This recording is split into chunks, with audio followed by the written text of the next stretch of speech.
Eu tenho uma palavra bem rápida para compartilhar com vocês. Hoje ainda é uma noite de cura, de salvação. E essa palavra pode trazer direções que podem mudar a sua vida. Amém? Você crê nisso?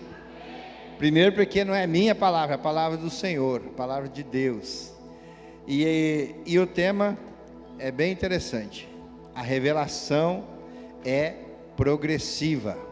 Repete isso comigo para você gravar bem essa palavra. A revelação é progressiva. O que quer dizer isso? Você vai para um determinado destino. E eu sempre uso, geralmente, isso nos encontros, falando com os homens. E caminhos que nós conhecemos, de repente você até faz de olho fechado. Mas um exemplo bem prático. Você é convidado para ir daqui até a cidade de Cascavel, aqui pertinho. Alguém tem um carro, um veículo que consegue iluminar todo o caminho daqui a Cascavel? Não, né?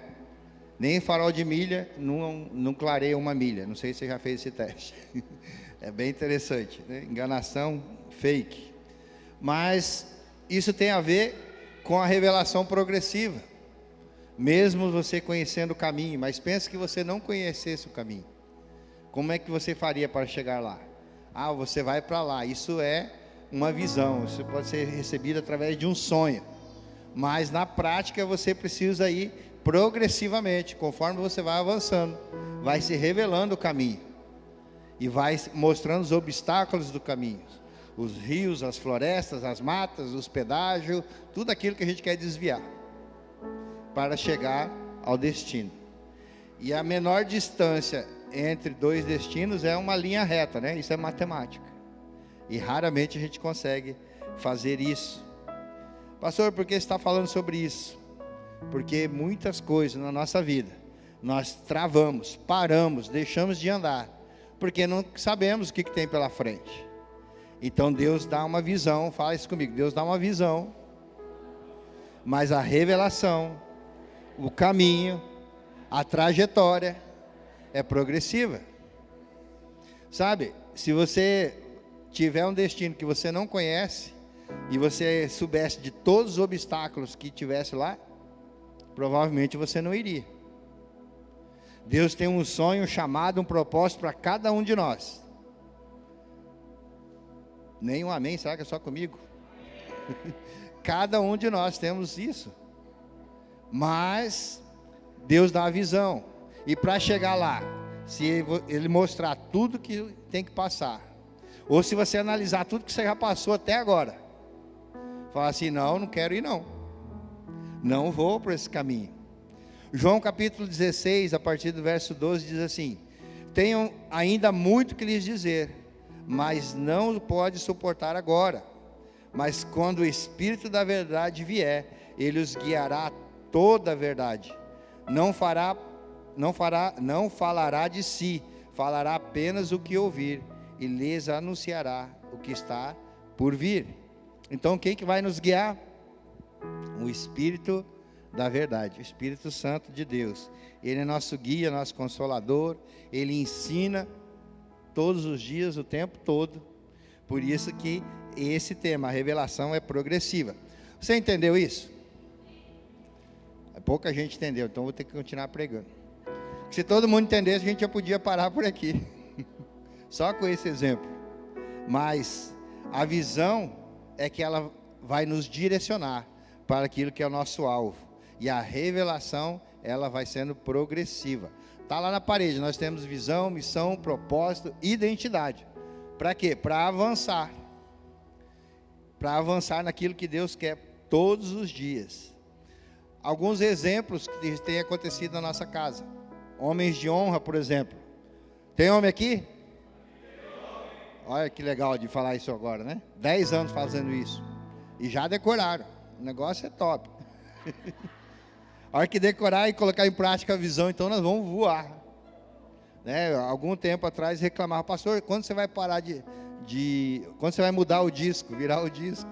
Quando você vai parar de ministrar sobre isso? Falei, quando vocês praticarem. Simples assim. Né? E só fazem 10 anos que nós estamos trazendo isso. Assim como a visão da igreja.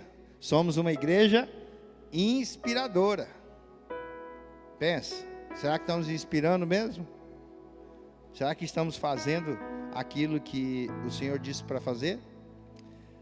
Visão, missão, propósito e identidade.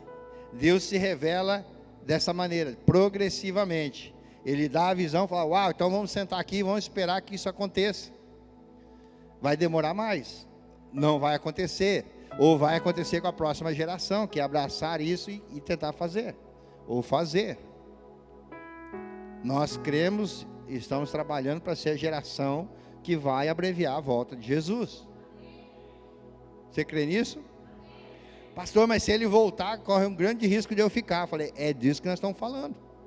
Você precisa ter tanta certeza, que você vai multiplicar essa visão na vida de outros. Quando as pessoas olharem para você e falar, você é crente, você tem que olhar e ficar mais espantado ainda, falar, e você não é? Você vai morrer. Para onde você vai quando morrer? Ah, para o cemitério lá na Avenida Brasil. Quer ser chique ainda, né? Ninguém quer ir para o Jardim de São Paulo. Lá você enterrado e acabou. Não, aquilo ali é só uma passagem. Então Deus se revela de maneira progressiva. A gente vê isso lá com Adão, lá no Éden, com Davi, com Isaías, no livro de Miqueias, mostrando isso. Mas eu quero trazer um personagem que é bem conhecido, a vida de José. José era um sonhador. José tinha 17 anos, quando começou a sonhar algumas coisas. E ele era o cara que, assim, era o queridinho do papai. O pai dele já era velho, Jacó já era velho quando ele nasceu. Então, a Bíblia relata que ele era o mais amado. Lá em Gênesis 37, você vê a história de José. E José era aquele que trazia para os pais o que os irmãos faziam de errado, né? Provavelmente ele era o protegido. Os irmãos mais velhos provavelmente judiavam dele. E ele todo contava para o pai. E o pai beneficiava ele, deu uma túnica para ele. Mas isso tem a ver com o relacionamento dele com o pai. Ele recebeu um pai diferente dos seus irmãos. Lembra, essa família tinha 12 filhos e um pai que já tinha tido uma experiência com Deus. Então ele foi mais amoroso, cuidadoso com José. E quando ele tinha 17 anos, ele recebeu uma visão. Ele recebeu um sonho em que seus irmãos se curvavam sobre ele. E aí os irmãos, em vez de falar, uau, nosso irmãozinho vai ser o cara, né? Não, eles ficaram com mais raiva de José e planejaram matar José. A história está ali na Bíblia, de repente você já até conhece.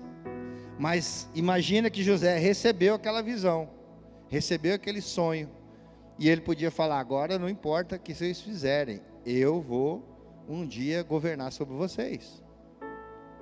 Mas a revelação é progressiva. Fala de novo, a revelação é progressiva. Os caminhos que José teve que fazer, provavelmente eu e você não suportaríamos. Por quê? Porque os irmãos tramaram contra ele, os próprios irmãos, o venderam como escravo.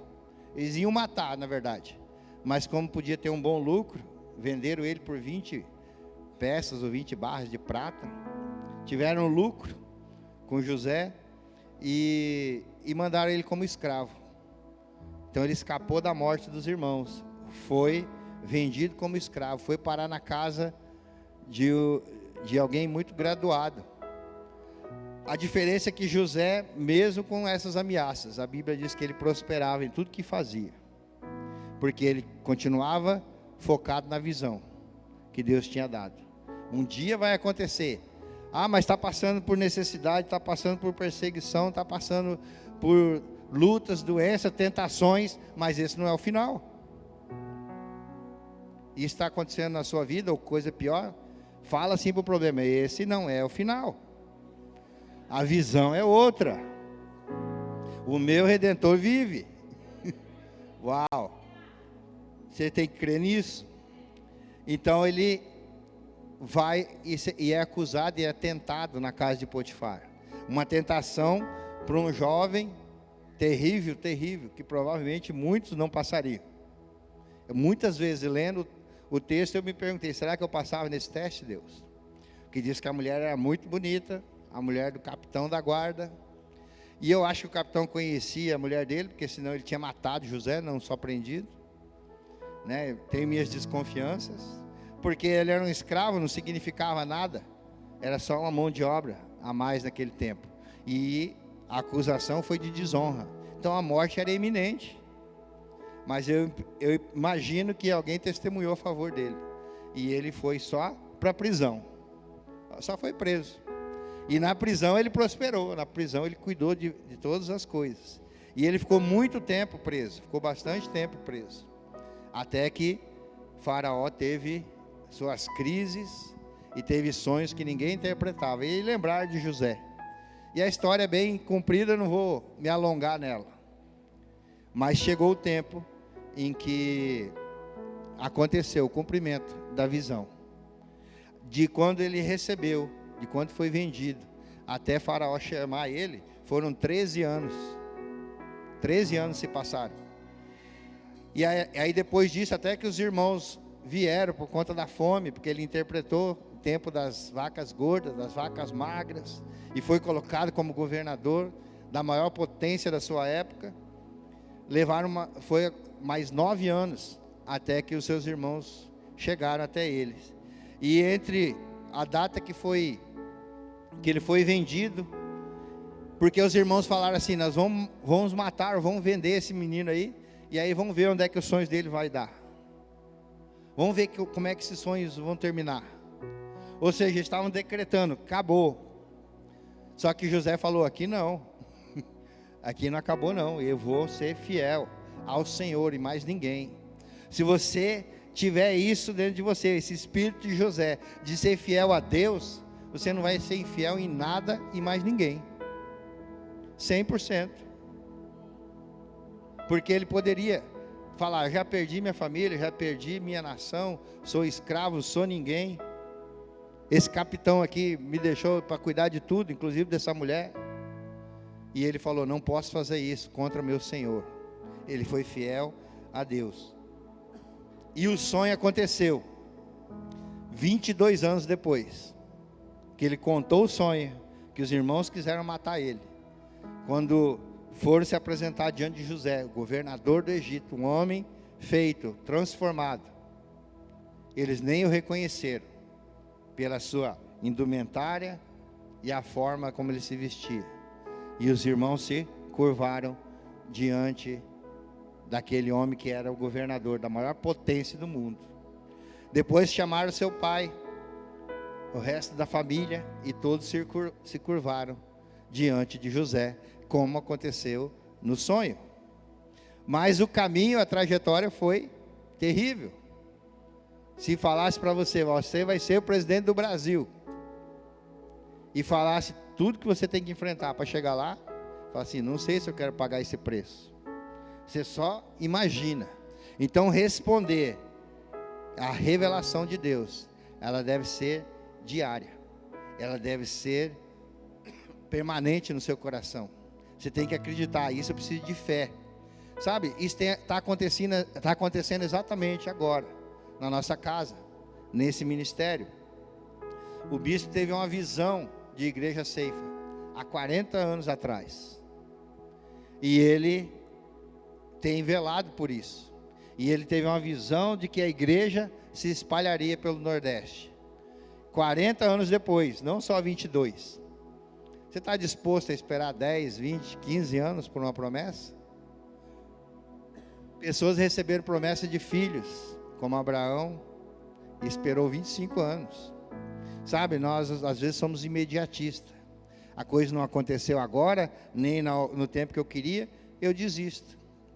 Então eu quero pedir para que coloque o vídeo daquilo que nós fizemos junto com o bispo nesses dias, para você entender melhor, que essa casa tem uma visão, tem missão, tem propósito, nós temos identidade, e as revelações vão acontecendo, para que nós possamos cumprir aquilo que Deus tem falado, tem trazido, em nome de Jesus. Pode colocar. O ministério nasceu em 1983, na cidade de Itaperuna, Rio de Janeiro. Como ministério era Centro Evangelístico Internacional Frente de Apoio. E como igreja, era centro de integração da família, que permanece até hoje. Porque nós tínhamos já a visão de levar esta mensagem, né, e esta forma especial de cultuar a Deus, que era completamente daquele tempo em que nós abrimos a igreja, e assim nasceu uma igreja com uma visão diferente, mas não com um propósito diferente. O propósito era servir ao Senhor, mas nascemos para ser uma igreja em que pudesse redimir a família brasileira. E o que Foz do Iguaçu e as nações podem esperar da Igreja Ceifa, Bispo? O que Deus demonstra para os próximos anos? Bem, um avanço na obra missionária, inicialmente levando esta visão para o nordeste do nosso país, porque foi uma visão muito clara que Deus me deu, entrando num barco cheio de gente, né, e ordenando que o barco podia zarpar, e nós fomos de capital em direção ao nordeste, até que atingimos o norte. Então, o que eu espero hoje, que esta visão que a Igreja Ceifa de Foz do Iguaçu iniciou por acreditar naquilo que Deus falou, usando a minha pessoa, para cumprir este propósito de levar a Igreja Ceifa para o norte e nordeste.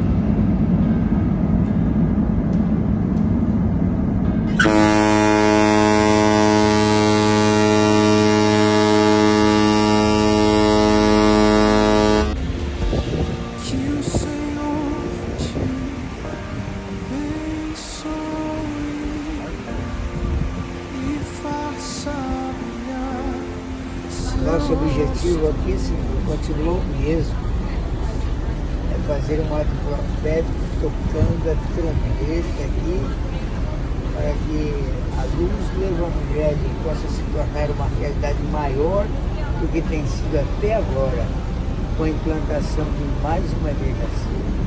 Te louvamos e te adoramos.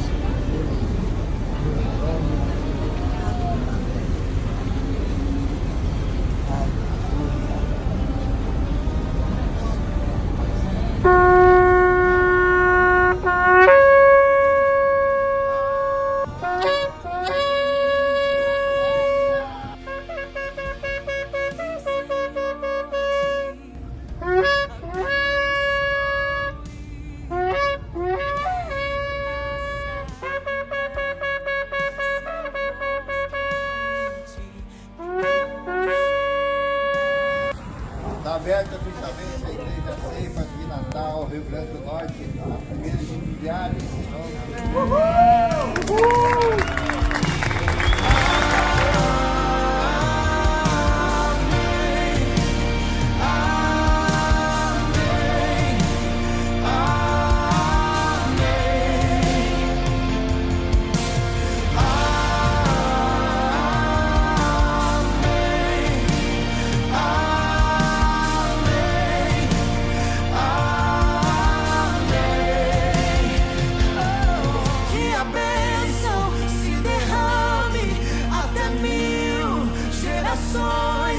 Tua família e teus filhos e os filhos dos teus filhos, que a bênção se derrame até 1000 gerações. Tua família e teus filhos e os filhos dos teus filhos, sua presença te acompanhe. Então essa é uma singela lembrança da nossa terra, um agradecimento por todo esse carinho, esse cuidado, por vocês acreditarem e permanecerem fiéis à visão que Deus deu. Muito obrigado por tudo, nós amamos vocês. Embora os desafios sejam grandes, mas a igreja, durante esses 2000 anos em que ela foi inaugurada por Jesus, ela não parou. Eu digo então para a igreja do presente, esta é a nossa visão, não abaixemos a cabeça, levantemos e andemos, porque aqui não é o nosso descanso.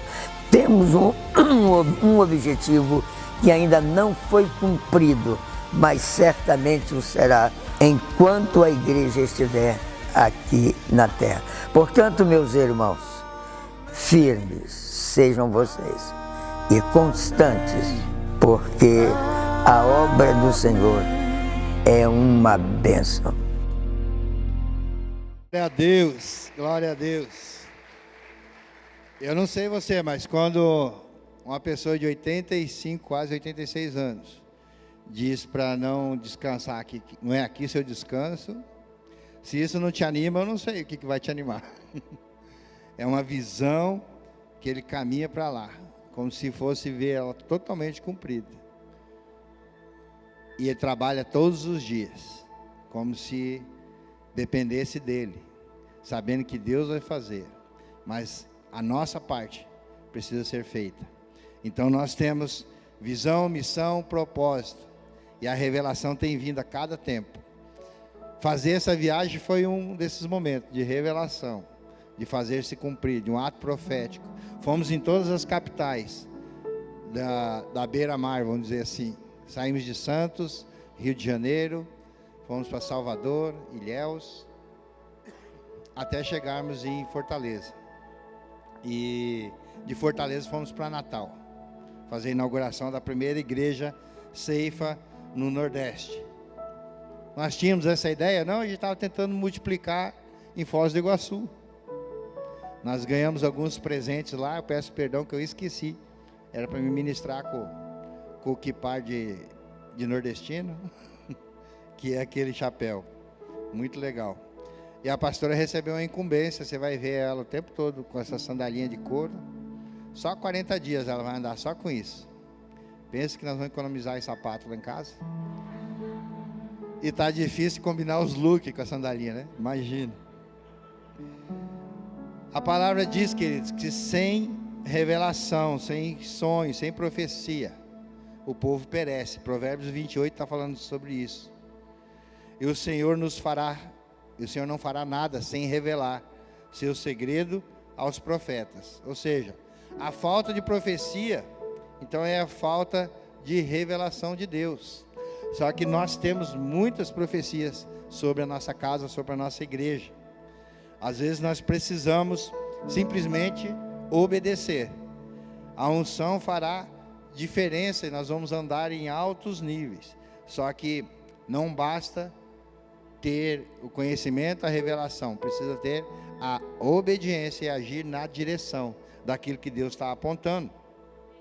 Sabe, os reis magos tiveram a revelação de que Jesus nasceria. E aqueles que tinham toda a letra, os escribas, os fariseus, que conheciam da palavra, não entendiam o que estava acontecendo. Não é um negócio para a gente pensar? O que está dizendo com isso? Que não adianta só ficar lendo a Bíblia, se enchendo de conhecimento e não praticar. Conhecimento sem prática gera crise. É só perguntar para quem se formou em medicina e está trabalhando no açougue. Está em crise. Ou vai ser qualquer outra coisa que não médico. Você tem conhecimento e não tem a prática, você fica em crise. É assim que acontece. Sabe, Moisés teve essa revelação que foi progressiva também. Deus falou, vai lá libertar o povo. Ele falou, mas como? Eu não sei falar, eu não sei, deu um monte de desculpa. E o Senhor falou, vamos que eu vou com você. Mas quando já depois da Páscoa, só essa passagem que eu quero compartilhar. Moisés chega diante do Mar Vermelho. O exército de Faraó, do Egito, vem atrás. Diante dele o mar. Mais de 3 milhões de pessoas. E aí Moisés faz o quê? Age porque ele tinha uma visão. Não, ele pega e vai orar. Ele vai orar pedindo para o Senhor dar livramento sobre ele. Êxodo capítulo 14 diz assim: Moisés respondeu ao povo, não tenha medo, fiquem firmes e vejam o livramento que o Senhor lhes trará hoje, porque vocês nunca mais verão os egípcios que hoje veem. O Senhor lutará por vocês, tão somente acalme-se. Eu podia estar falando aqui, gente, fica calmo, não importa as tempestades, não importa o governo, não importa o que vai acontecer, Deus vai dar livramento, Deus vai fazer prosperar, todo mundo amém, glória a Deus. E olha aqui que Deus disse a Moisés: por que você está clamando a mim? Diga aos israelitas que sigam avante. O que Deus está falando? Isso não é hora para você orar. Já tem a revelação, já sabe o que é para fazer, já tem a visão, já teve a experiência lá atrás. Então toca nesse mar que ele vai se abrir, você vai passar aos pés enxutos. Ah, mas nunca aconteceu isso. Deus é um Deus de criatividade, Ele não vai ficar repetindo essas coisas. Ele quer fazer algo diferente nessa geração, na sua vida, hoje. Amém, né? Se quiser, Ele vai fazer. Erga sua vara, estenda as mãos sobre o mar e as águas se dividirão, a palavra diz, e eles vão atravessar o mar em terra seca. Então, 110 vezes na Bíblia está escrito: disse o Senhor Deus a Moisés. Uau! Quantas vezes Deus falou com você para fazer tal coisa, para deixar tal coisa, para se alinhar em tal coisa, nesse tempo que você vive na terra? Então nós, para receber essa revelação, precisamos estar com o coração disposto a obedecer, porque essa revelação ela vai sendo progressiva. Se você obedece hoje, Deus vai te dar outra amanhã. Amanhã você obedece, Ele te dá outra depois da manhã. Ah, mas para mim não acontece nada. Começa a obedecer a primeira, senão você volta para estaca zero. Sabe? A igreja Ceifa vivia esse ciclo. Está crescendo, daqui a pouco cai. Está crescendo, vou sair. Está crescendo, não quero mais. Sabe, tem gente que saiu da igreja porque não concordo mais com a teologia da Ceifa. E eu pergunto: e qual que é a teologia da Ceifa? Não sei. Essa foi a resposta. Espera aí, você não concorda, mas também não sabe.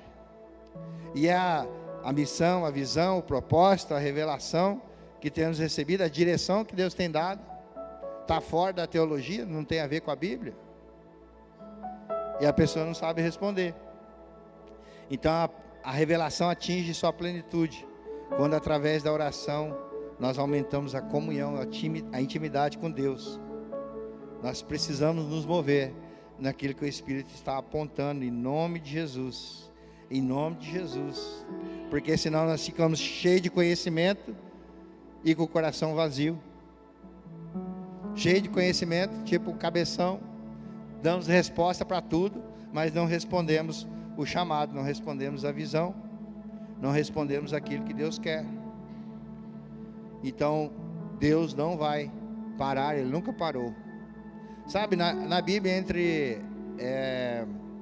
entre Malaquias e Mateus, de repente na sua Bíblia tem lá 4 páginas em branco, que diz que Deus ficou em silêncio 400 anos. Alguns teólogos dizendo isso. E a Bíblia mostra que isso não é verdade.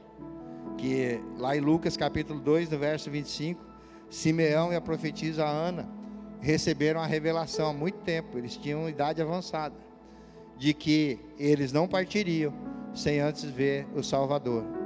E quando José e Maria foi apresentar Jesus, ele viu e se alegrou e disse: cumpriu-se a visão. Mas ele teve uma espera muito longa. Então eu oro para que você não seja espectador daquilo que o Pai está fazendo, que o dono da obra está fazendo, mas seja protagonista dessa história. Que você participe da revelação que Deus está dando para esse tempo. Ah, não é para o bispo que vai acontecer? Não. O bispo já tem, como muitos de nós aqui, mais passado que futuro. E como é que vai ser?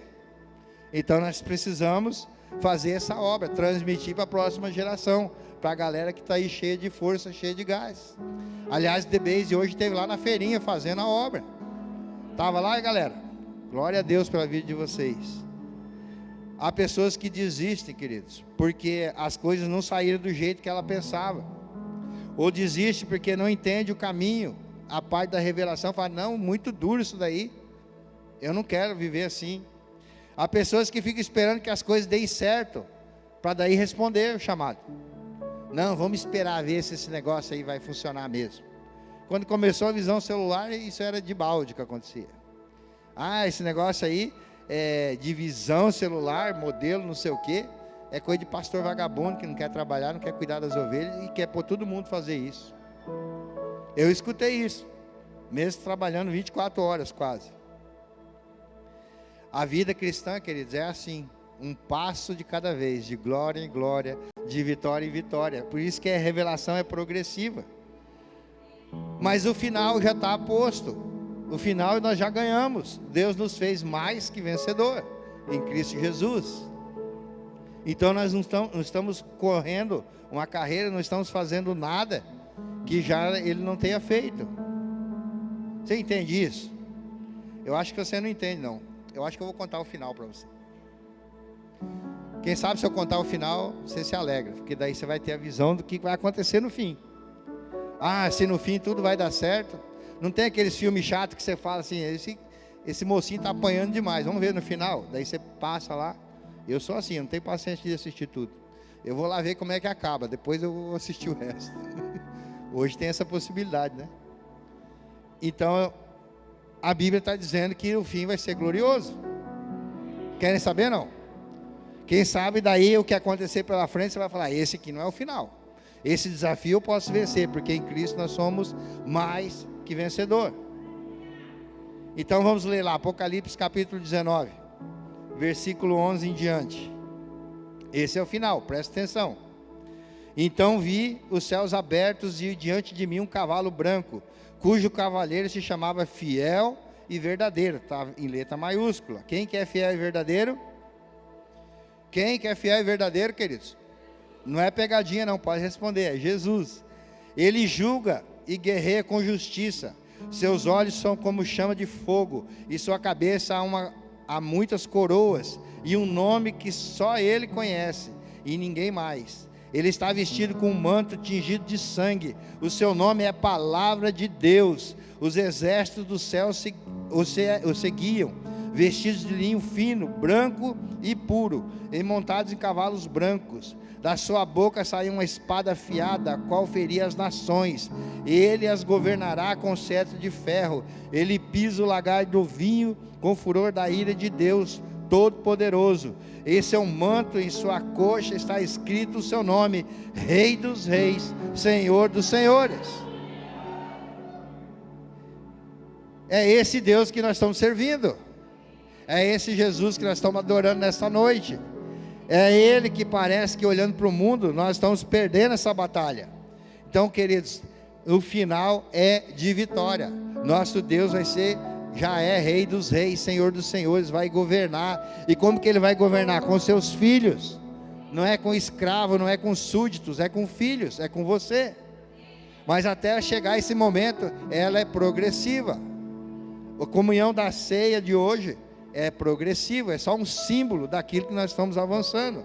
Então não vivam a vida de derrota, não vivam a vida de falta de fé, de falta de ânimo, de falta de coragem, sem visão, sem missão, sem propósito, uma vida vazia.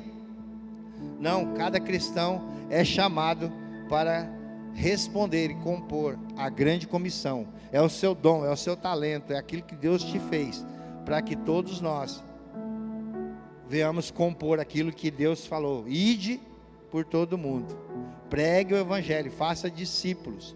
Essa é a missão da igreja. Pastor, mas isso é muito difícil. É por isso que o Espírito Santo ensina, é por isso que Ele te dá alguém que já caminhou nisso, é por isso que a igreja avança fazendo isso. Muitos desistem, muitos não querem, muitos estão em dúvidas, mas aqueles que respondem conseguem prosperar, levar a sua família junto, ter um contentamento, apesar das lutas, das batalhas, porque elas já foram vencidas pelo Senhor Jesus, e nós nos tornamos mais que vencedores, nele, é nele. Sem ele nós nos tornamos só arrogantes, nos tornamos prepotentes, nos tornamos vítimas.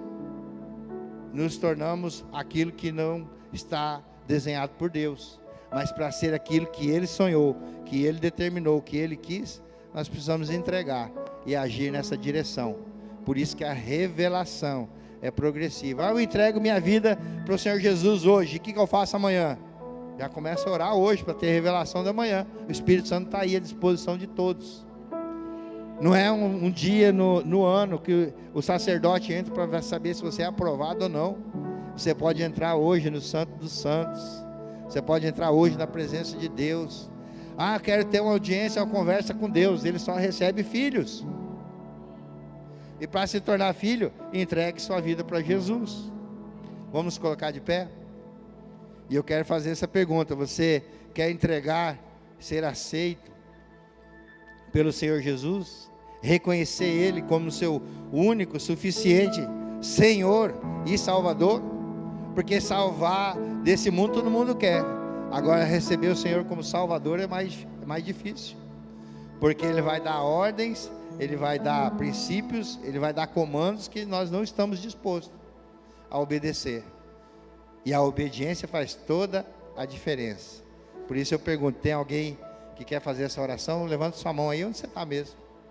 Se você quer fazer essa oração, e repita assim comigo: Senhor Jesus, nesta noite eu entrego a minha vida, entendendo que a sua revelação, que a sua visão traz direção e é progressiva na minha vida e na vida da igreja. Eu quero viver hoje, Senhor, o seu senhorio na minha vida. Por isso, escreva o meu nome no livro da vida. Eu te recebo como meu Senhor, como meu Salvador, e me arrependo dos meus caminhos que eu achava que estava certo. A tua palavra diz que o Senhor é o caminho, a verdade e a vida, e ninguém nessa terra, inclusive eu, posso voltar ao Pai se não for através de Jesus. Por isso, Jesus, eu abro o meu coração, entra na minha vida, faz morada e traga a alegria da tua salvação, em nome de Jesus. Amém? Amém? Você se alegra por isso? Uau! Quem fez essa oração pela primeira vez? A gente tem outro presente para quem fez isso. Você pode vir aqui na frente, eu quero te dar um abraço. E algum líder vai encaminhar você, para você receber um presente. A palavra de Deus. Aqui temos um jovem senhor, parabéns. Glória a Deus. Olá, que bom que você nos acompanhou até aqui. Nós somos a Igreja Ceifa, a Igreja da Família. E a palavra que você acabou de ouvir é uma palavra centrada na Bíblia, é uma palavra de Deus. Portanto, eu creio que você foi tocado pelo Senhor, que Ele falou ao seu coração. E mediante a exposição desta palavra, eu quero fazer alguns desafios para a sua vida. Arrependa-se. A palavra de Deus diz: se você confessar com seus lábios, crer no seu coração, receber o Senhor Jesus como seu único e suficiente Salvador e Senhor para toda a eternidade. Segundo desafio: se você está por acaso afastado dos caminhos do Senhor, da igreja do Senhor, que é o corpo de Cristo na terra, quero dizer que aqui você tem uma casa, uma igreja, uma família para pertencer, e você é muito, muito bem-vindo. Um terceiro desafio para a sua vida: se você não foi batizado nas águas, fazendo disso o seu compromisso público de fé, como diz as Escrituras, você é convidado a fazer o seu batismo, a batizar e pertencer a esta casa. Essa é uma grande oportunidade para a sua vida, mediante a palavra que você ouviu. Se você fez alguma dessas 3 decisões na sua vida, que é tão importante, fale com o nosso corpo pastoral, acesse o chat, escreva-nos e acesse o QR Code que está aí na sua tela. Obrigado, queridos, por nos acompanhar até aqui. Somos a Igreja Ceifa, Centro de Integração da Família, uma família a pertencer. Muito obrigado, Deus te abençoe sempre.